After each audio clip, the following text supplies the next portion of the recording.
Carla, a minha relação com a minha mãe me faz mal. Eu não gosto do jeito dela. Eu não consigo conviver com ela.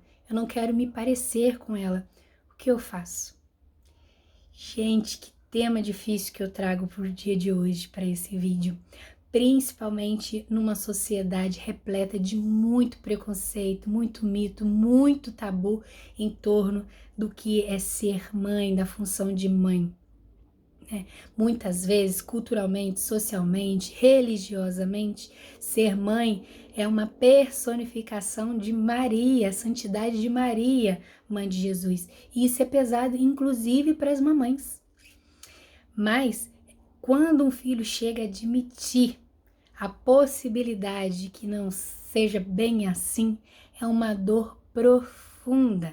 É um filho que muitas vezes chega para a constelação com muita raiva de si mesmo, porque pense bem, para uma criança, a mãe é a garantia de sobrevivência. Imaginar que a mamãe tem algum problema é ameaçador para a própria sobrevivência. Então a alma daquela criança prefere achar que a culpa está nela. É mais seguro que a culpa esteja nela. Então a criança passa a sentir, o adulto, e depois transfere para o adulto, raiva de si mesmo. Como é que eu posso estar sentindo isso pela minha mãe? Então, muitas vezes enredado numa raiva imensa que ele chega para a constelação. Muitas vezes o filho duvida da própria sanidade. Eu devo estar louco, porque mãe não é isso. O que as pessoas falam, que a sociedade acredita, que mãe é uma outra coisa. Eu devo estar louco. O filho duvida da própria santidade, de sanidade. Será que eu tenho algum problema? Será que eu estou interpretando errado? Não é possível que seja isso. Muitas vezes repleta de muita vergonha social. A pessoa passa uma vergonha incrível de ter que dizer, de ter que reconhecer, muito preconceito. A sociedade prefere achar, é mais cômodo achar que o problema está no filho. Então, às vezes, essas pessoas são condenadas. Então, ela não pode dizer, ela se vê muitas vezes sozinha. Ela não pode reconhecer para todo mundo que ela não consegue se dar bem, que ela não consegue conviver, que a relação com a mãe dela faz muito mal para ela. Então, também vem para uma sessão com muita vergonha. Elas trazem essa vergonha. É por isso que, quando a pessoa chega a esse ponto, ela está muito sozinha. E esse vídeo é para acolher todo mundo que passa por essa situação. Eu dividi esse vídeo entre uma parte, o que o filho sente, as emoções, o comportamento desse filho, para que você possa se reconhecer, se conhecer e se acolher. E perceber que se não é normal, é comum. Eu recebo muitas pessoas para uma sessão com esse tipo de questionamento. E na segunda parte, como é que é o comportamento psicológico da mamãe, como ela conduz essa relação, os mecanismos para manutenção dessa relação patológica, difícil, tóxica, né? Então vamos lá. Como que é um filho? Eu vou grifar algumas palavras para ficar mais fácil de você identificar, para ver se você tem esse problema. Então, o filho não se sente autônomo. Ele vê que ele é responsável pela salvação desse pai e dessa mãe. Ele não consegue ser autônomo, é uma relação de simbiose, uma relação de dependência, ele não consegue se distanciar, ele não consegue ter vida própria, ele vive em função de salvar, de fazer essa pessoa ficar alegre, de manter o humor sempre instável dessa pessoa. Então, ela não consegue ser autônoma, livre. Outra palavra é a culpa. Muitas vezes alimentado para essa mãe, porque numa das leis trazidas por Bert, ele diz o seguinte: a lei do equilíbrio de troca, os pais só dão, os filhos só recebem.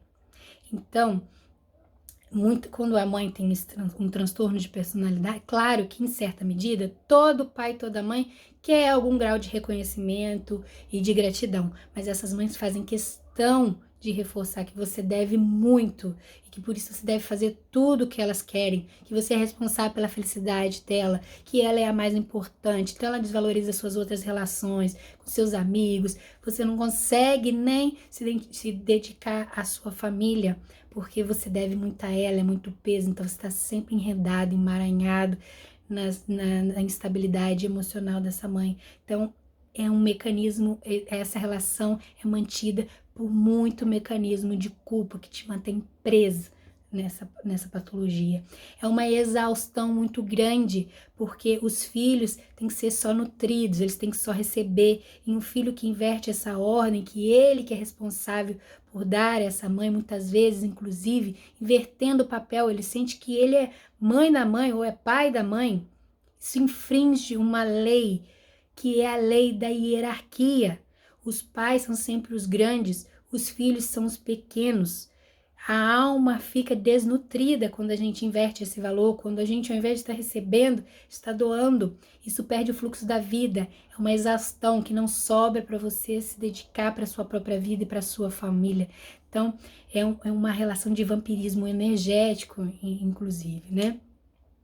Então, como que é o mecanismo de atuação dessa mãe para garantir a manutenção desse relacionamento?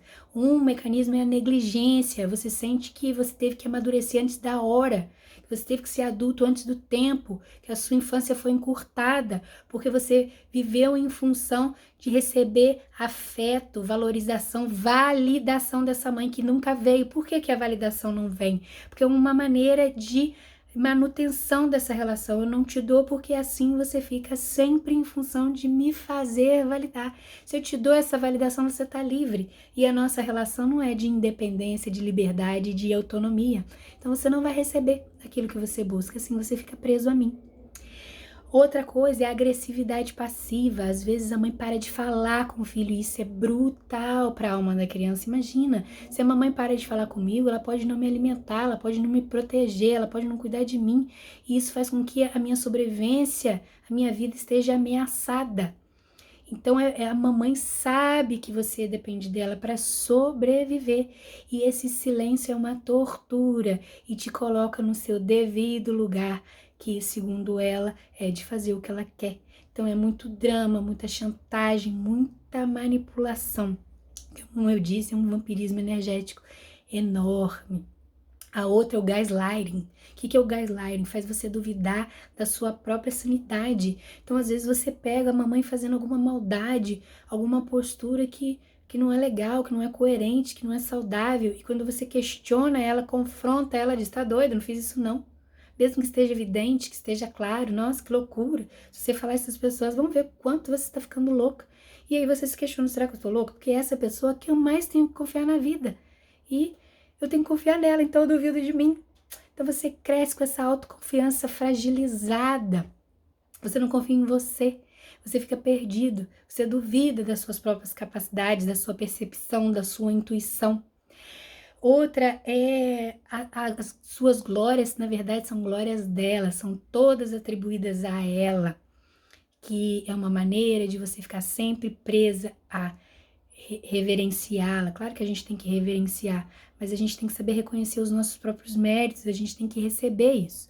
Então, uma pessoa que cresce nesse ambiente, ela não dá o próprio mérito. Quando ela consegue alguma coisa, ela desvaloriza, ela não vê valor, então tá sempre trabalhando, lutando para conquistar, para dar conta de todo mundo e não vê mérito nisso, não se recompensa, não se valoriza, porque foi acostumada a confundir amor com utilidade. Então ela acha que ela só vai ser amada se for útil, então tá sempre a serviço das pessoas. Ela não entende que a gente merece ser amado só por existir, que é um dom divino. Você existe, é uma criatura divina e por isso já é merecedor de amor. Mas uma pessoa que vem nesse ambiente que tem que servir, nutrir, está a serviço da mamãe, tem que ser útil para ela, confunde amor com utilidade. Então não sabe receber, não sabe relaxar, não fica em paz sendo amado. Quando está simplesmente sendo amado, se sente até perdido. Mas eu preciso fazer alguma coisa para merecer, eu preciso ajudar, eu preciso comprar, eu preciso retribuir. Não sabe relaxar, receber e fluir com a vida, porque o amor é isso, né? Então tem esse mecanismo que mantém a agressividade passiva, inclusive, de dizer que muitas mães são agressivas mesmo, né?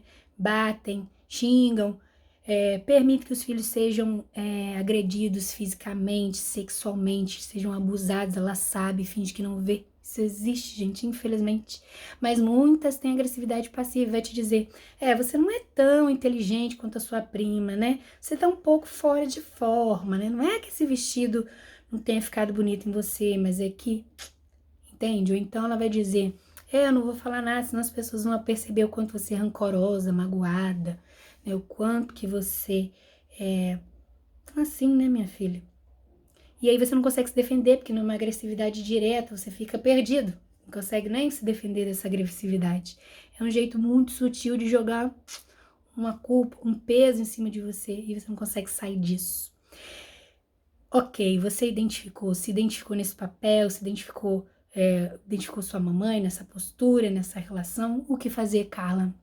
Primeira coisa, um distanciamento. Nesse primeiro momento, às vezes até um distanciamento físico mesmo, né? Para você dar conta, para nutrir a sua autoestima, a sua individualidade, a independência, buscar ajuda na constelação, na terapia, para você se fortalecer, porque pessoas que crescem nesse ambiente não sabem quem elas são, onde termina a mamãe, onde ela começa, onde, né, elas têm dificuldade de autoconfiança, de autonomia. Então, primeiro vai precisar se distanciar para dar conta de si, até que você esteja fortalecido o suficiente para saber em que medida eu posso diminuir esse distanciamento para conviver de forma saudável com a minha mãe.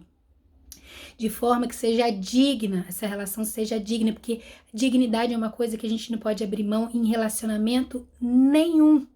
Inclusive, filhos que vêm desse sistema familiar costumam entrar em vários relacionamentos abusivos. No trabalho, com o companheiro, né?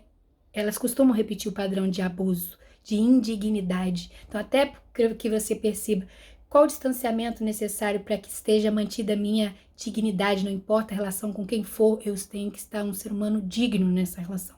Então, você precisa de um distanciamento para perceber esse limite. E outra, por fim, dois fatores. Não importa o que aconteça, você não abre mão de ficar na sua posição de filha. Você não é salvadora, você não é responsável pela vida, pela história, pela salvação, pelo humor, pela felicidade da sua mãe. Você é filho. Ela é a grande, você é a pequena, e você tem que se colocar nessa posição. E é você que vai se colocar, não vai ser ela que não tá saudável, que não tem uma personalidade saudável que vai se colocar, é você que vai se colocar nesse posicionamento. E por último, reconhecer que ninguém tem essa personalidade se não é uma pessoa que traz muitas dores também, muitos traumas também, uma história difícil. Se sua mãe é assim, com toda certeza, olhe com amor, tente o distanciamento para olhar com amor, que ela também tem que ser olhada com essa compaixão de saber que ela traz com toda certeza muita dor do sistema dela. Então, olhar para a humanidade dela. É um ser humano comum, imperfeito, com dores e traumas também. Assim é possível acolhê-la. Espero ter ajudado.